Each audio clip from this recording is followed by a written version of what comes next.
ក្នុងចំណោមសភាវុធទំនើបដែលមាននៅក្នុងជួរកងទ័ពកម្ពុជា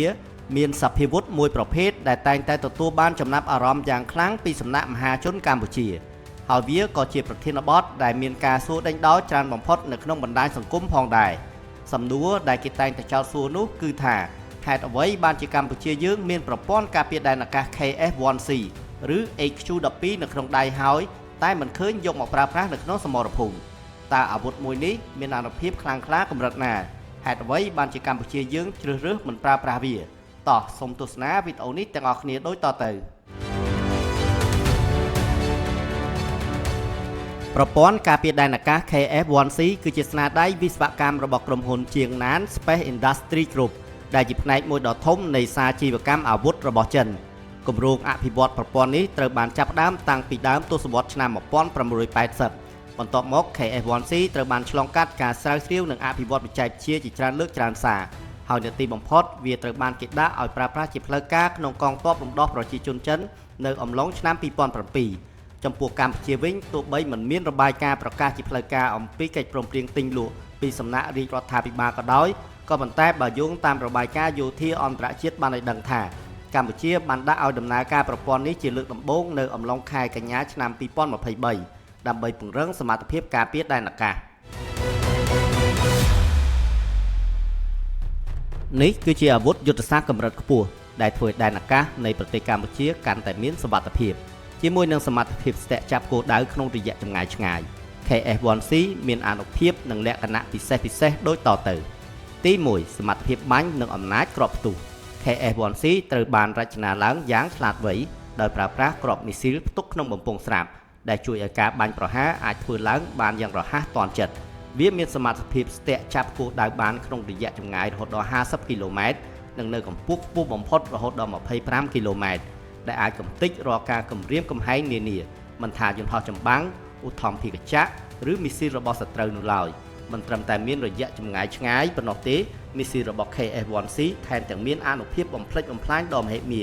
ដោយបំពាក់នៅប្រភេទក្បាលគ្រាប់ដែលផ្ទុះខ្លាំងមានសមត្ថភាពបង្កើតជាបំណែកក្បាលគ្រាប់រាប់ពាន់បំណែកជាមួយនឹងប្រព័ន្ធនាំផ្លូវដ៏ត្រឹមត្រូវមីស៊ីលនេះអាចតាមដាននិងកំទេចគោលដៅដែលកំពុងហោះហើរក្នុងល្បឿនលឿនដោយមិនផ្ដល់ឱកាសឲ្យសត្រូវគេចផុតពីការបំផ្លាញឡើយទី2ប្រព័ន្ធរ៉ាដាស្កេនដ៏ទំនើប KF-1C បំពាក់ដោយប្រព័ន្ធរ៉ាដា H200 ដែលជាបេះដូងដ៏សំខាន់នៃប្រព័ន្ធទាំងមូល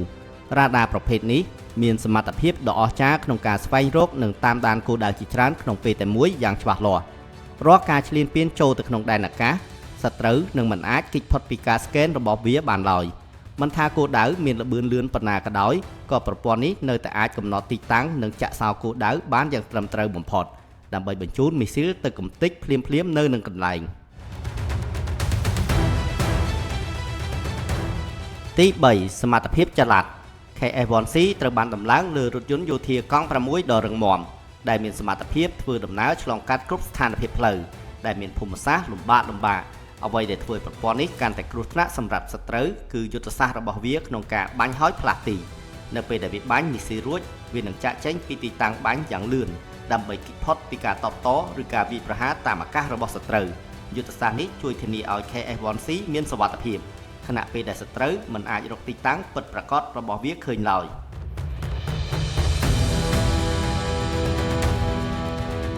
ក៏ប៉ុន្តែបើ KF-1C ល្អខ្លាំងបែបនេះម្ដេចបានជាកម្ពុជាប្រឹងអត់ធ្មត់មិនប្រើប្រាស់វាក្នុងសមរភូមិហើយនេះគឺជាការវិភាគលើហេតុផលសំខាន់ចំនួន3ទី1ការគ្រប់គ្រងស្ថានភាព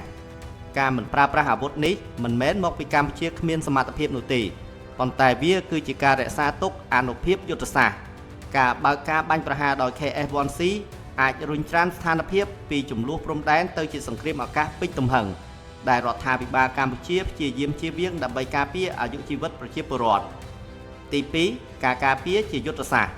KF-1C មានបេសកកម្មសំខាន់សម្រាប់ការពារតំបន់យុទ្ធសាស្ត្រជាតិសំខាន់ដូចជាទីក្រុងឬមជ្ឈមណ្ឌលបញ្ជាការយោធាសំខាន់មិនមែនសម្រាប់ដាក់ពង្រាយនៅតាមខ្សែត្រៀមជួរខាងមុខដែលធ្វើឲ្យសត្រូវងាយនឹងរកវាឃើញហើយបើកការវាយប្រហារដោយកាំភ្លើងធំនោះទេទី3យុទ្ធសាស្ត្រការទូតភាពអត់ធ្មត់នេះបង្ហាញដល់ពិភពលោកថា កម្ពុជាប្រកាន់ភ្ជាប់នៅសន្តិវិធីនិងមិនមែនជាអ្នកបង្កចំនួនហើយក៏មិនមែនជាអ្នកពង្រីកសង្គ្រាមដែរវាគឺជាដាវដ៏មុតស្រួចផ្នែកការទូតដើម្បីរក្សាស្ថិរភាពតំបន់យើងគួរយល់ដឹងថាសត្រូវមិនខ្លាចសមត្ថភាពយោធារបស់កម្ពុជាទេក៏ប៉ុន្តែពួកគេមានការព្រួយបារម្ភខ្លាំងទៅលើច្បាប់អន្តរជាតិតើបងប្អូនយល់ឃើញយ៉ាងណាដែរចំពោះសមត្ថភាពដ៏ខ្លាំងក្លានៃប្រព័ន្ធការពារដែនអាកាស KF-1C មួយនេះតើហេតុផលដែលកម្ពុជាមិនទាន់ប្រើប្រាស់ KF-1C សមស្របដែរឬទេសូមជួយ comment ប្រាប់និងផ្ដល់ជាមតិយោបល់របស់បងប្អូននៅខាងក្រោមវីដេអូនេះផងកុំភ្លេចចុច like share និង subscribe ជួបគ្នានៅពេលបន្ទាប់អរគុណសូមជម្រាបលា